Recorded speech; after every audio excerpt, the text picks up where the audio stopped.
Hey, what's going on? Welcome to Heaven on Earth. I'm Michael, the Leo Mystic, and this is where I channel the sacred guidance for this astrological week.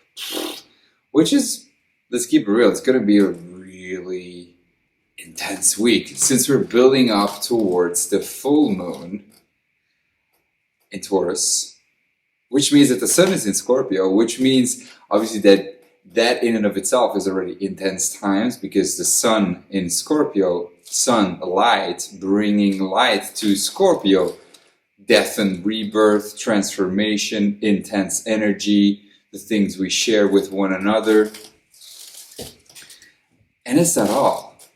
You know, a moon in Taurus is amazing. A moon in Taurus is about value, it's about our physical senses, it's about pleasure, it's about being in the flesh, it's about money. Scorpio too, by the way, and we'll get to that. But it's on Uranus. So now we have a full moon. The second full moon in the month, which is called the blue moon.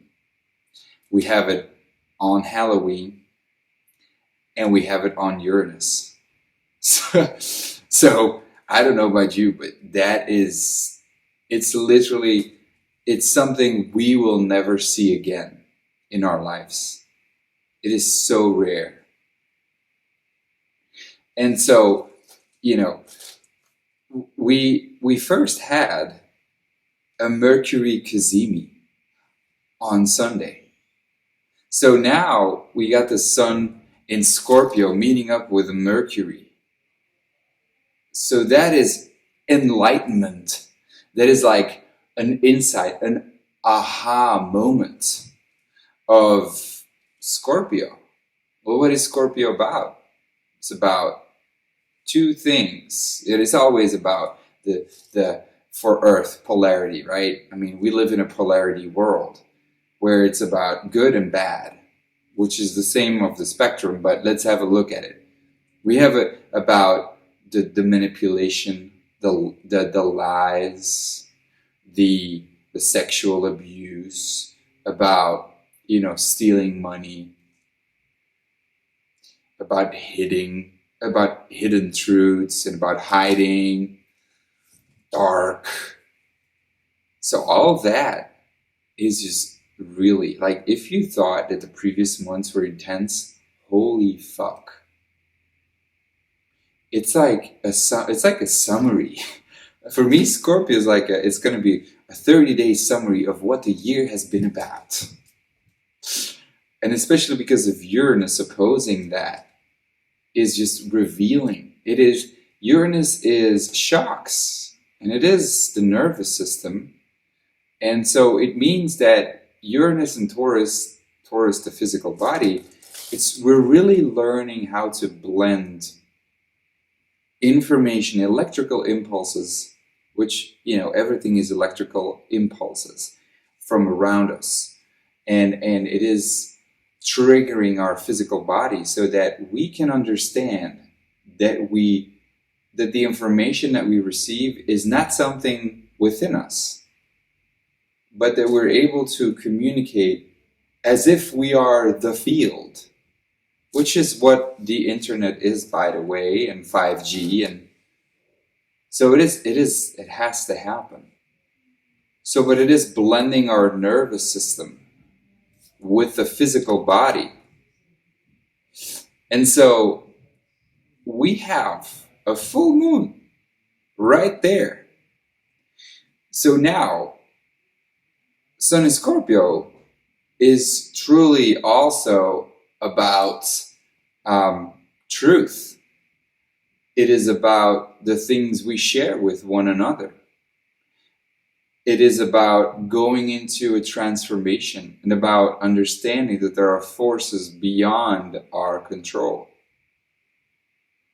And so these are the things that we share with one another, because it's a universal truth. And it's like it's a point of death and rebirth, because everything starts and begins in Aries, which is, you know, the warrior, and just does and is not aware. It's just like blindly taking action. But then the opposite part, or not the opposite, but like the part where it ends is Pisces, and it's like we're all one. So we're in between this I, me, and we all.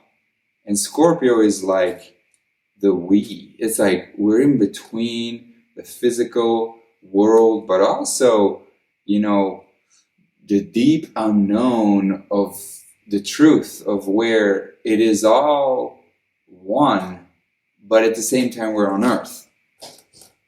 So as Dr. Joe Dispenza says, it's a convergent focus where you are able to focus on one center of your body. You can bring your focus towards your nipple, but at the same time feel the space around you. And it's a divergent focus where you have both truths at the same time. And so first, after this Mercury Cazimi, where we realize for us what is true, where truth is being revealed about darkness and about things that we have been hiding and that are all coming to the surface. And I mean, Scorpio is ruled by Pluto. So Pluto is in Capricorn and he's meeting up with Jupiter. And so now this is intense, a lot. This is another reason to say that this Scorpio month, when Jupiter and Pluto align, Pluto-Jupiter rules pandemics. And so there's more rising to the surface. There's more intense pandemic energies. There's a summary. It's just like it is exploding to its culmination. We could easily say that this is going to be a culmination, and maybe, hopefully, then after that, it's like the point of flattening the curve, and maybe everything resolves. Who knows? But it is only if you've learned a lesson, and I don't think humanity has learned a lesson. However, that full moon in Taurus can really is going to wake up people. It's like, can you see how we're getting shock after shock after shock after shock after shock after shock? Mercury Cazimi on Sunday. Realization about the truth, about lies, about manipulation, about what do we share? Money, shared money. This is like all of a sudden people getting a lot of money and people losing a lot of money. A lot of people dying and a lot of people being born. It's like two extremes. And then so this full moon on Uranus is a big shock. It's going to be so huge, such a huge shock. It can be extremely traumatic. But honestly, I feel with this all, Capricornian energy, which is about long-term, about integrity, and Taurus being earthy and being about stability too, it is really a test of what is stable in your life. But even that has to go. So, there's no foundation here. But I do believe that, energetically, if you found stability in terms of energy, in terms you understand what sustains you, which is a very Taurian word, sustaining energy, the Narayan, right, in Sanskrit. There's a true sustainer, and it is not the physical. It is a force beyond our control. And can you, on what are your sustaining beliefs? On what have they been built? What is that truth? And so, things that we thought, oh my God, this is what sustains me. Money is the thing that is my God, or, money is what I need to survive. All these belief systems have to go and will be shattered. And so this is truly about a long-term sustaining. How well have you been able to sustain yourself with something not just physical, but energetic? something that you can build on, rely on for the long run. And that is, honestly, it's faith, it's love, it's gratitude, it is connection. And so that's why when this Mercury cazimi happens, I compared it to a storm,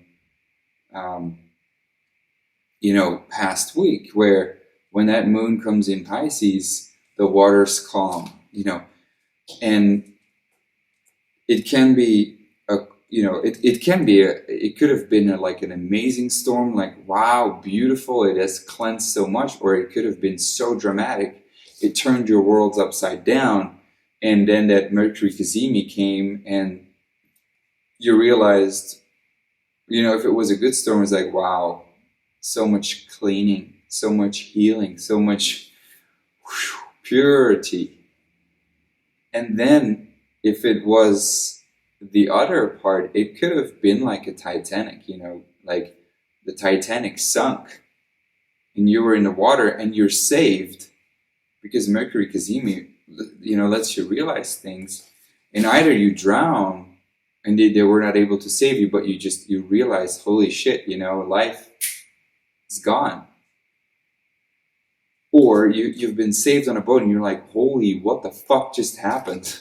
And that's the realization for you. So what is it? And then until Wednesday, this is very interesting. I would say Monday, Tuesday are just days of like, your boat is really like coming ashore, and you get on land and you're drying yourself off. You're like, just what the fuck just happened? And just 2 days of like really landing and just realizing what the fuck just happened, or being in bliss and being very dream is like, oh my god, the best thing ever happened, and it's just whoa. And there's like sources being very easy and calm on us for those 2 days. It's like, okay, take it easy, take some time, let it sink in, let the healing be done. But then we have to be humbled again, because really, truly what happens, it's so insane. Mercury retrograde in Scorpio comes into Libra, and literally 5 minutes after that, 3 to 5 minutes, I can't remember the exact, but that's very rare, Venus also comes into Libra. And so now, this brings up relationships again. And Venus was like, oh my god, I'm just finally going to come home. Because Venus was in Virgo, it went retrograde in Gemini, May, June. And it's just like, what a trip. What the fuck was that? It's just like Venus in Virgo was just really working hard. It's like, okay, I'm cleaning up my relationships and, I'm doing the work, and like we've been very cool and saying, okay, you have to go, and that person stays into my life. And he's like, I've been shooting arrows, and it's, oh my god, look how clean this looks, and everything is in order. And then Venus comes home and has about, honestly, 6 hours, 7, because 2:43 is when Venus comes home, and Mercury's there too, and she's like, what the fuck are you doing here, Mercury? Why are you coming back? It's not supposed to happen. All the relationship shit it's just like, it's all done. It's okay. Go back. I don't need you to reflect on whatever. I've done the work for you. And then 9:43, Moon comes into Aries and opposes Venus, and then the shit happens again. It's like, what the fuck? Why? I just done my work. I've worked so hard.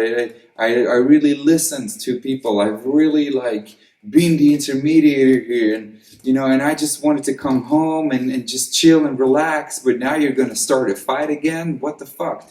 And so Mars is retrograde, right? So the moon coming into Aries is really about warrior and about wanting to go get something, because now not only is Mercury and Venus back into Libra, and we have to get into conversation again, because Mercury retrograde in Libra which is almost finishing up though, but still a whole week, it is just really reflecting on, okay, what happened 3 weeks ago in my relationships?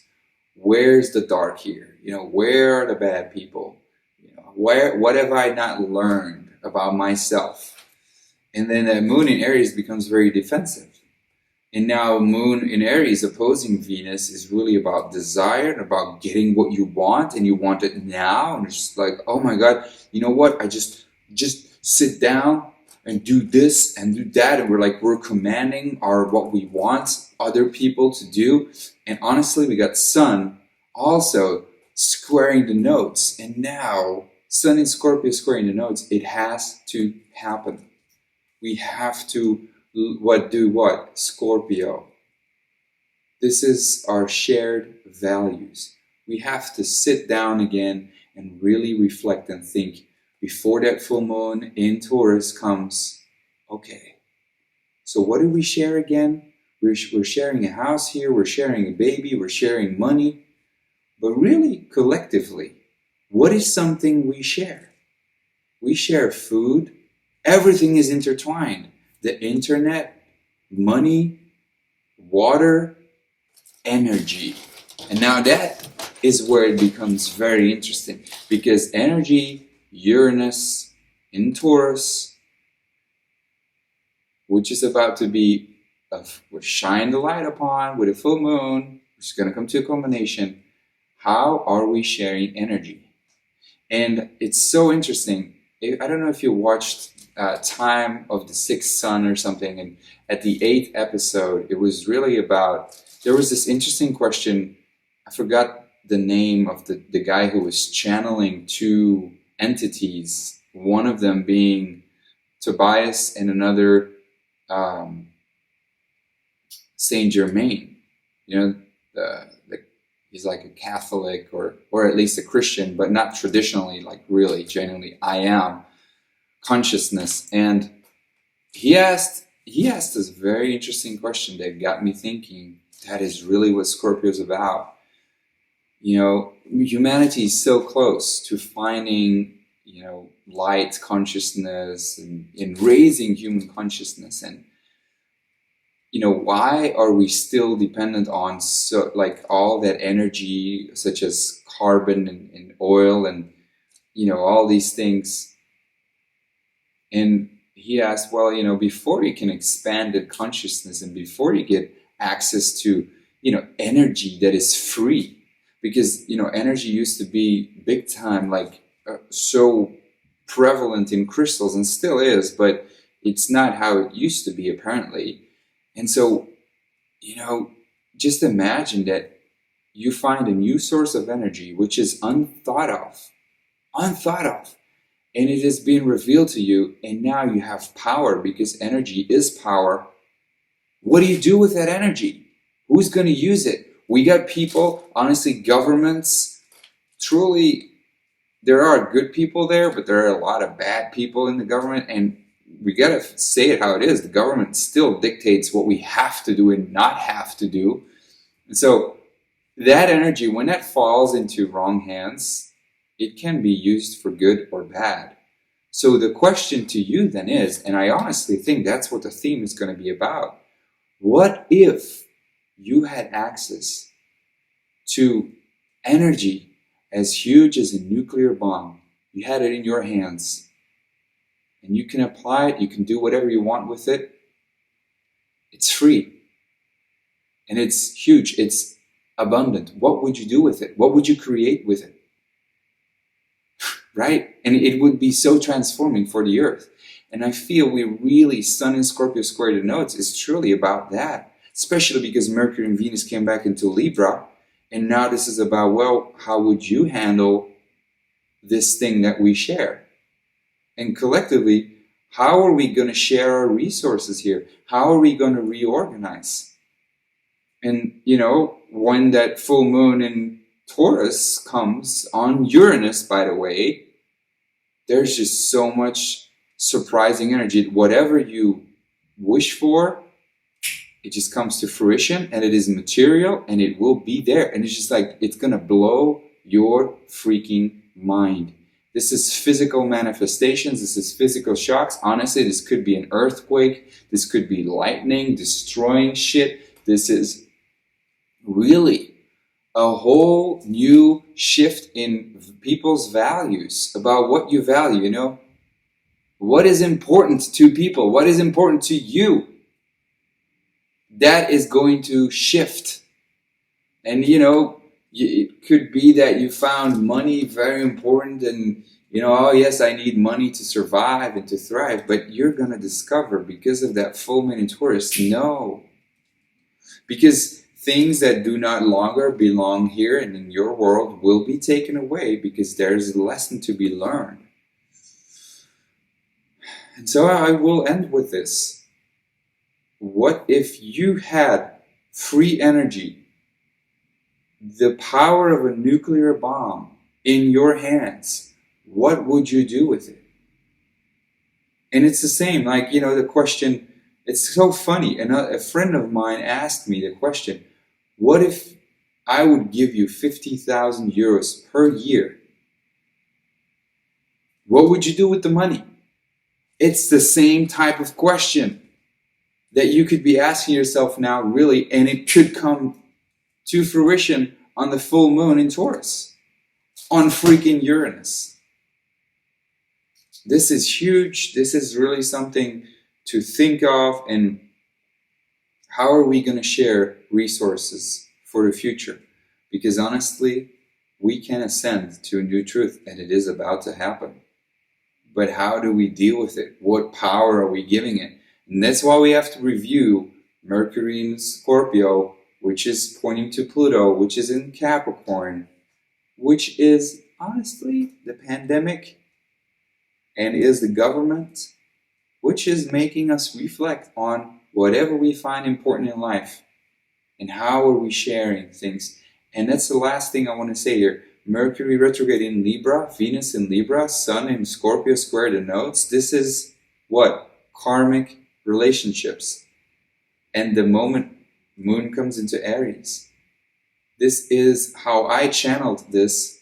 The message that came through by my guides was, you are going to meet up with people that you have fought wars with in the past. And the warrior within you is going to rise. And you're going to want to transform. And this is about gathering the Knights of the Round Table, the Knights Templars, to really shift the consciousness of the mass. Much love. Thank you so much. See you next week.